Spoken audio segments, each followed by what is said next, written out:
గతంలో lady styler చిత్రం తీసి దాన్ని సెన్సేషనల్ హిట్ చేశారు దర్శకులు వంశీ. అందులో అమ్మాయి తొడ మీద ఉన్న పుట్టుమచ్చ చుట్టూ కథ నడుస్తుంది. తాజాగా అలాంటి కథనే fashion designer son of lady styler అనే పేరుతో వంశీ దర్శకత్వంలో మధురా శ్రీధర్ నిర్మిస్తున్నారు. మొన్ననే ఫస్ట్ లుక్ అంటూ విడుదల చేసిన ఆ సినిమా స్టిల్ అప్పుడే చిన్న సంచలనాన్ని సృష్టించింది. టైలర్ ఓ అమ్మాయి వక్షోజాలం టేప్తో కొలుస్తున్నట్లుగా ఉన్న ఆ స్టిల్ను చూసి ప్రముఖ నిర్మాత నటి మంచు లక్ష్మి తీవ్రంగా స్పందించి సోషల్ మీడియాలో తన ఆగ్రహాన్ని వ్యక్తం చేశారు. స్త్రీలను ఆటబొమ్మలుగా చూపించే ఈ తీరుతెన్నులు ఇంకా ఎంతకాలం కొనసాగుతాయి?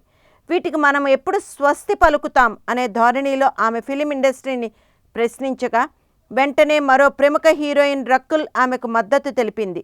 స్త్రీని సెక్స్ ఆబ్జెక్టివ్గా చూపడం వేరు, ఆకర్షణీయంగా చూపడం వేరు అనే అంశాలపై అప్పుడే వాదోపవాదాలు మొదలయ్యాయి.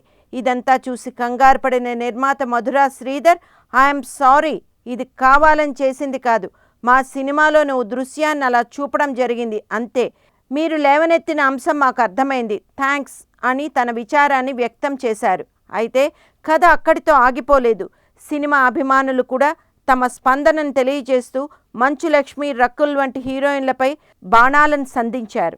ఆ స్టిల్కే అలా అంటున్నారు, మరి మీ కుటుంబ సభ్యులు మోహన్ బాబు, విష్ణు, మనోజుల చిత్రాల్లో స్త్రీని ఎంత గౌరవప్రదంగా చూపించారో, ఎంతగా విచ్చలవిడితనాన్ని ప్రదర్శించారో మీకు తెలియదా? రకుల్ లాంటి హీరోయిన్లు సెక్స్ అపీల్ దుస్తుల్లో ఎంత అసభ్యంగా చిందులు వేస్తున్నారో మాకు తెలియదా? అందుకే అంటారు, బురదలో రాయి వేస్తే ఆ బురద తమ మీదే పడుతుందని.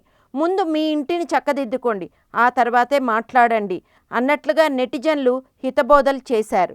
ఇక ఈ కాంట్రవర్సీ ఎక్కడి దాకా వెళ్తుందో చూడాల్సిందే అని ఇండస్ట్రీలో ఒక వార్త హల్చల్ చేస్తోంది.